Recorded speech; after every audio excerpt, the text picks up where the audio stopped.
강정호 TV조선 대표이사 전무가 사퇴하도록 만든 사건이죠. 예. 10살 아이의 폭언 운전기사를 상대로 한 이 사건을 처음 보도한 MBC 장희수 기자 모셨습니다. 안녕하십니까. 네, MBC 인권사회팀 장희수 기자입니다. 반갑습니다. 예. 직접 제보를 받으신 거죠? 네, 그렇습니다. 그 기사분이 왜 하고 많은 뉴스공장도 있는데 MBC를 딱 골라서 제보를 했을까요?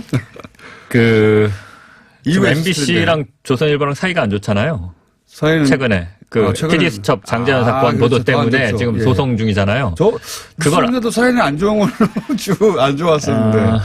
잘 모르세요. 뉴스공장 이런 걸 잘 모르세요. 이분이 60에 가까이 되신 분이다 보니까 예, 아무래도 그냥 MBC, KBS 분들도 뉴스공장 많이 했습니다.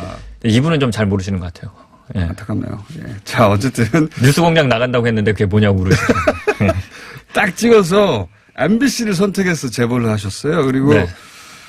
저도 이제 내용을 들어봤고 예, 내용이 이제 못 들으신 분들은 굳이 찾아서 들을 필요 없습니다. 근데 들으신 분들은 아시겠지만 깜짝 놀라게 됩니다. 누구나. 예, 네, 어떻게 그렇죠. 이럴 수가 있을까. 그냥 뭐 어린아이가 욕설을 했다 그런 수준이 아니라 깜짝 놀라게 되는데, 근데 이제 제가 지난 금요일에도 오프닝 때 잠깐 얘기했습니다만, 10살이라는 아이 때문에 여기서 조선일보인 것과 무관하게 MBC 내부에서도 야, 이거 여기까지 해야 되는 거냐 말아야 되는 거냐 목소리 가지고 얘기 많았지 않습니까? 예, 그랬을 것 같아서 제가 모셨는데. 치열한 토론이 있었고요. 예. 사실 처음에 제보 받았을 때부터 이게 사실이라 하더라도 이게 방송이 가능한 거냐 도대체. 그렇죠. 라는 의문을 처음부터 갖고 시작했고요. 야, 이거 잘 걸렸다. 방송 한번 해보자. 이렇게 시작한 게 아니라 일단 확인은 해보자. 제보가 들어왔으니까 사실인지 아닌지 이게 방송 여부는 차치하고 일단 취재 자체를 그렇게 시작을 했고 취재를 하는 와중에 이제 아이의 욕설만 있었으면 저희가 방송을 안 했을 거예요. 저도 욕설만으로는 아이들 저도 그날 욕설을 했었던 것 같아요. 되돌아보면. 물론 욕설의 문제가 아닌 것 같고. 예, 수준이 좀 심하긴 한데, 근데 이제 이 사건을 다루는 그 부모들의 방식.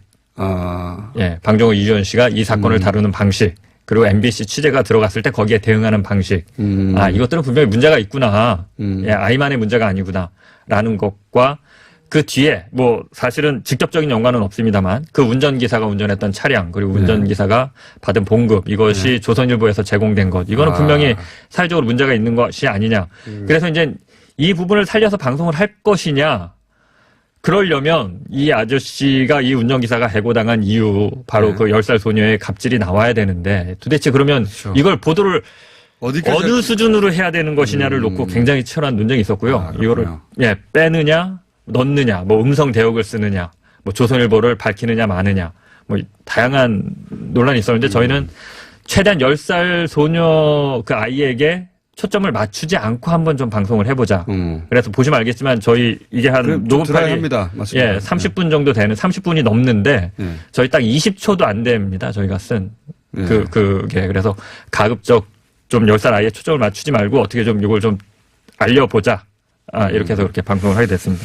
알겠습니다. 제가 그 질문을 드린 이유가 뭐냐면, 이제, 분명히 이제 공적 문제고 사회적으로 지탄받아야 될 내용인데, 여기에 꼭 10살 아이의 목소리가 들어왔어야 될까? 혹은, 그러면 11살은 괜찮아? 혹은 9살은 안 돼부터 시작해서, 그런 고민이 한 번쯤 있어야 될 것 같고, 그 고민을 먼저 하셨을 것 같아가지고. 그런 얘기가 있었어요. 그래서, 이게 제 선배 기자는, 야, 중학생만 됐어도 내가 별 고민 없이 방송하자고 했을 텐데, 이렇게 말하는 기자도 있었고요. 그 선배 기자는 고등학생만 됐었어도. 그러니까요. 내가 이거를 그냥 방송하자고 했을 텐데, 고민이다라고 하는 기자도 있었고, 또 어떤 기자들은, 야, 이게 10살이니까 기사가 되는 거지. 거꾸로. 예, 거꾸로. 이게 어린 나이에부터 이런 의식이. 부모의 책임이다. 어린 그렇죠. 나이에서부터 이런 의식이 시작된다. 그리고 이걸 부모가 방치하거나 바로잡으려고 노력하지 않는다. 이게 문제이기 때문에 어린 나이니까 오히려 더 기사가 된다.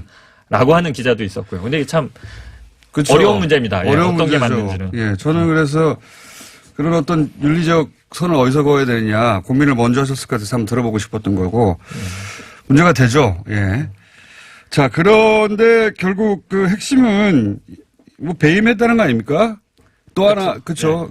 이쪽에서는 배임을 한 것이고, 그리고, 그 운전기사가 굉장히 부당한 일을 많이 겪었는데 그 중에 제가 보다가 제일 이해가 안 됐던 것은 그 돈을 먼저 써라 알아서. 예, 예. 이거 진짜 이게 돈 많은 사람들이 예, 예. 이거 진짜 이해가 안 됐어요.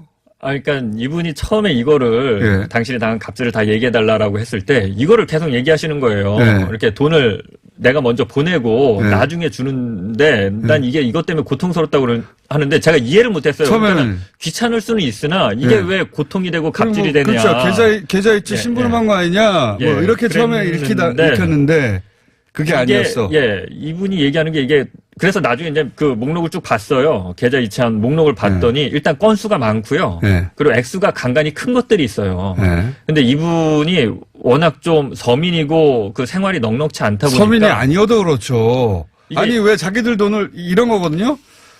회사에서 선집행하고 뭐 이럴 때 있잖아요.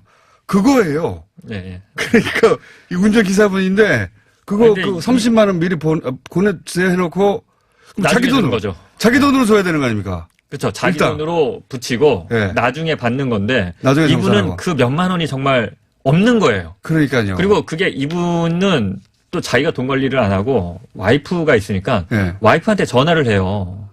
돈을 몇만 야. 원을 붙여달라. 이게 3만 원, 4만 원이 수중이 없으니까 예. 물론 뭐 이 핸드폰이나 이런 걸로 계좌 이체하는 것도 좀 익숙지 않으신 것도 있겠지만 일단 돈이 없으니까 수중에 그 3만 원, 4만 원 혹은 10만 원 때문에 와이프한테 전화해서 또 계좌번호를 와이프한테 찍어주고 어디다 보내달라고 하는 거예요. 그러니까 여러 사람 피곤한 거고 사실 근데 피곤한 게 문제가 아니에요. 이분들은 그렇죠. 그냥 그 돈이 맞아요. 없는 게 문제였어요. 그 사실은. 액수가 그게 쌓이니까. 네. 근데 그거를 그날 아침에 시키고 저녁에 주는 것도 아니잖아요, 이게. 그러니까 이게 하루 이틀 만에 주는 게 아니라 그러니까 이분은 이걸 하자마자 열심히 그게 사실은 그 마음속에는 좀 빨리 돈을 받고 싶어서 그러니까요. 그 네. 계좌 이체한 내역이나 영수증을 바로 주는데 예. 이 사람들은 모아놨다가 모아놨다가. 한 번에 계산해서 정산한다는 예, 거죠. 열흘이나 보름 후에 주는 거예요. 그러니까 2, 30만 원 그냥 뭐 3, 40만 원이 물리는 거죠. 예. 그리고 퇴직할 때도 한 20몇만 원을 그 마지막 월급에 더 받으셨어요. 그렇게 정산하셔서. 아, 이게 기본적으로 어떻게 생활하고 있는지, 뭘 어려워하는지 기본적으로 전혀 파악하려고 그쵸. 예, 하지 예, 않았고 예. 그냥 왜 회사에서 먼저 선집행하고 나중에 결제해준다 이 개념처럼 그 10만 원 거기 보내, 뭐 5만 원 거기 보내. 네. 그럼 이분은 자기 돈으로 그걸 보내는 왜 그래야 됩니까? 그분이 자기 돈으로. 돈을 미리 줘놓고 그럼 시키든가. 이게 저도 이거 열받았어요. 이거 듣고 나서. 아, 그러신가요? 저는 처음에 듣고 이게 사실 잘 이해를 못했습니다. 저도. 예, 예. 근데 이제 액수를 보고 건수를 보니까 좀 이해가 되더라고요. 그러니까 당신이 그거 먼저 쓰라는 거 아니에요, 운전기사한테. 그쵸. 예, 예, 그럼 뭐 예. 10만 원 그거 보내줘. 무슨 잔돈 썼는데 10만 원도 없어? 그럼 보내주세요. 그래놓고 자기들은 나중에 뭐 한 달치 정산해 준다든가 이런 식으로 그러면 이 양반 입장에서 그 돈을 계속 미리 써야 되는 거잖아요. 왜? 월급을 받기 전에 자기 돈부터 일단 나가는 거죠, 일하면서. 야, 저는 이건 정말 스트레스 받게 하는 일이었겠다. 하여튼 그쵸, 예. 이런 성격의 일들인 겁니다. 근데 그러다가 이제 이런 일을 겪게 되는 것이고 그 내용 이외에도 뭐 좀 더 있겠지 공개되지 않은 물론 이런 건 대부분 다 공개하지 않잖아요. 그쵸, 예, 예. 뭐 여기서 얘기하기 어려운, 뭐 갑질이라고 해야 되는지는 모르겠는데, 아무튼 이분이 거기서 보고 이렇게 한 것들이 많이 있는데, 예, 예. 아, 조선일보가 딱히 MBC를 시비 걸지 않고 재빨리 수습하려고 했던 이유가 그런 건가 보죠? 일단, 그렇죠. 그런 게 있죠. 일단 이 운전기사가 뭘 녹음했고, 뭘 가지고 나왔는지를 모르잖아요. 일단 그게 하나 있고요. 보시면 알겠지만 이 녹음 파일, 지금 미디어 오늘이 공개한 것도 거의 세 발의 피 수준이거든요. 전체 녹음 파일은 30분인데, 30분이 거의 다 그런 내용이에요. 폭언의 내용이에요.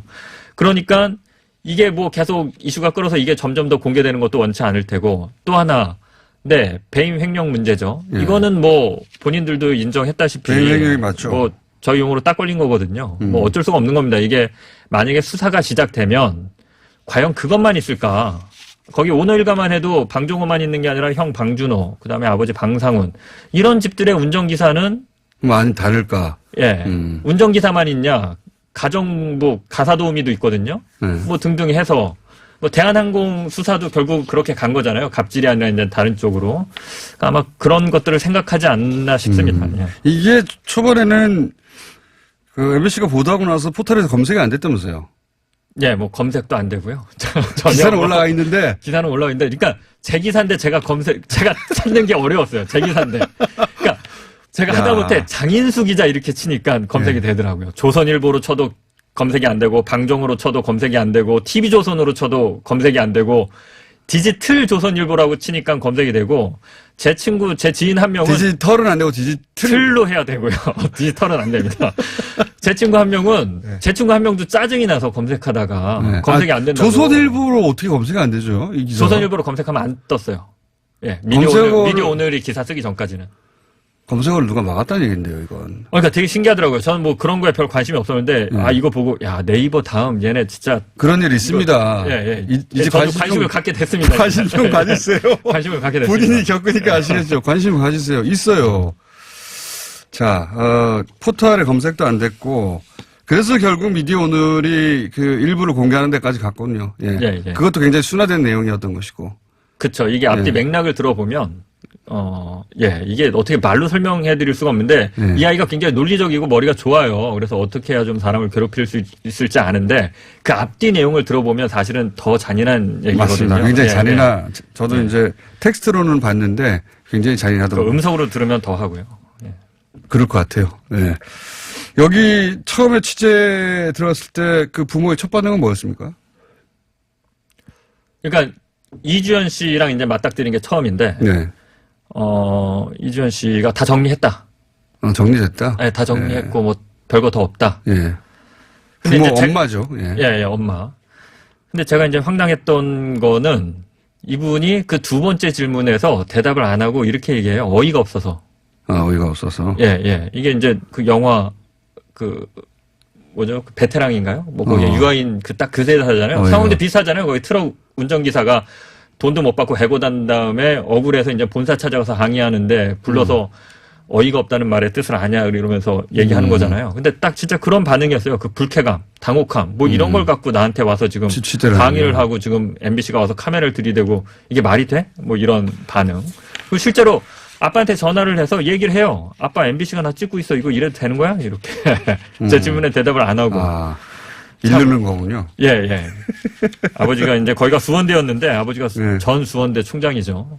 예, 본인은 아버지가 수원대 갖고 있으니까 수원대에서 강의하는 상황이었고요. 참 그런 상황 하나하나가 전체적으로 꼭 보도해야 되겠구나.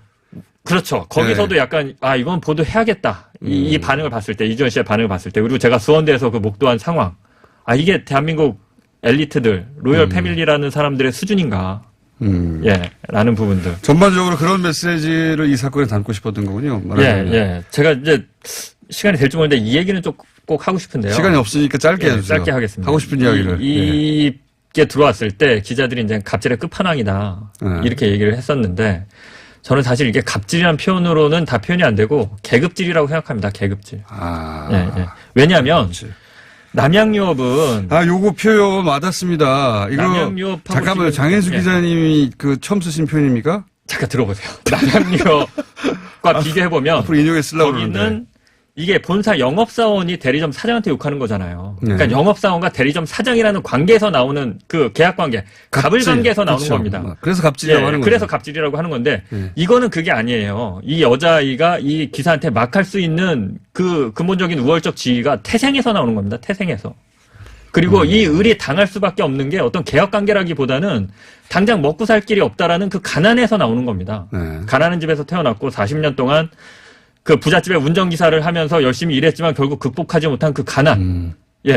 이 양쪽의 태생에서 나오는 거거든요. 그러니까 이거는 갑을하고는 좀 다른 겁니다. 그리고 또 하나 말씀드리고 싶은 게 남양유업 같은 경우는 영업사원이 갑질을 하는 이유가 목적의식이 있습니다. 판매 목표를 달성해야 한다. 돈을 많이 벌려고 하는 거죠. 판매 목표를 달성하기 위해서 하는 겁니다. 근데 여기서 나오는 이 폭언은 그런 게 아니에요. 사람을 괴롭히려고 하는 거예요. 그냥 순수합니다. 그러니까 나보다 열등하다고 생각하는 사람에 대한 멸시와 혐오가 깔려 있는 겁니다. 이거 녹취록 들어보면 아실 수 있는 건데. 저도 그렇게 생각합니다. 기자가 오버하는 거 아니냐 이렇게 생각하실 수 있지만 이거 다 들어보시고 보면 진짜 이거 느끼시는 부분이거든요. 그래서 갑질보다 더 큰 문제라고 생각하시군요, 이게. 그렇죠.